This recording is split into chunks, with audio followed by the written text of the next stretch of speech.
Hello, xin chào các bạn đã quay trở lại với review 5 phút. Dạo gần đây, phủ sóng khắp nền tảng hoạt hình 3D với độ hot ngay từ tập đầu, Hỏa Giang Hồ Chi Bất Lương Nhân phần 6 đã khiến khán giả đứng ngồi không yên.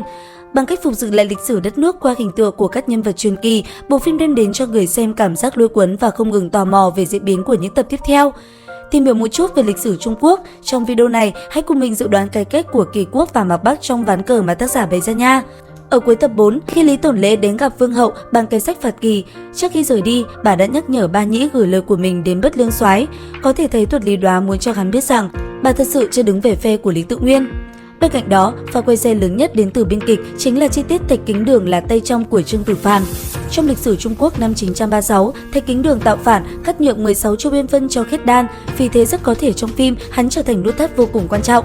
Nhân vật này chen chân vào mối quan hệ phức tạp trong triều đình nhất định có lý do. Hành động tiếp theo của y sẽ có tác dụng rất lớn trong cuộc chiến giữa Mạc Bắc và Kỳ Quốc. Trailer mới nhất trong tập 5 mở ra hình ảnh của chạm trán khốc liệt của Nguyễn Âm Phương, Lâm Hiên, Cơ Như Tuyết và Thiết Kỵ Mạc Bắc. Như vậy, trong tập này, đại chiến của Kỳ Quốc sẽ bùng nổ. Giống như Trương Tử Phàm đã dựng ngôi trước đó, kể cả Bất Lương Soái có nhúng tay vào việc này thì kết cục vẫn không thể thay đổi, bởi thế giữa hai nước sẽ không tránh khỏi chiến tranh. Hình ảnh hé lộ trong tập 5 cho thấy Bất Lương Nhân đã tụ tập đông đủ. Ngoài ra, bộ mặt thất thần của Kinh Tâm Ma và bàn tay nhuốm máu của Bất Lương Soái đã cho thấy cuộc chiến thật sự diễn ra. Trong lịch sử Trung Quốc, Kỳ Vương thật sự đã bị tử vong. Dựa theo mạch phim, chúng ta có thể thấy đám người của Nguyễn Âm Phương nhất định muốn đi cứu nữ đế, nhưng có lẽ mục đích của chuyến đi này thất bại và Kỳ Quốc bị Mạc Bắc phát động tấn công.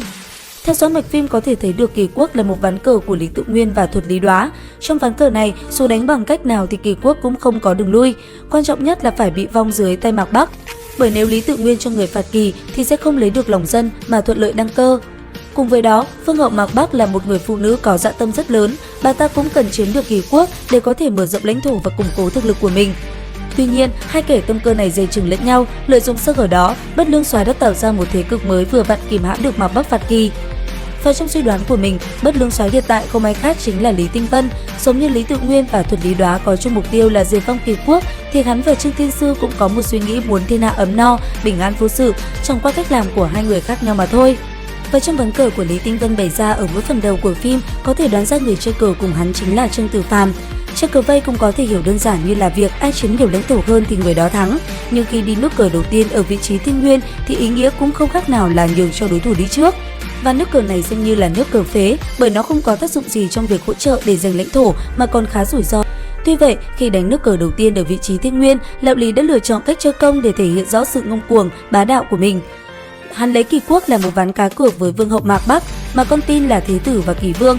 Không rõ Lý Tinh Vân đã tính toán kỹ lưỡng chưa, hay tất cả đều chỉ đang cờ một vố.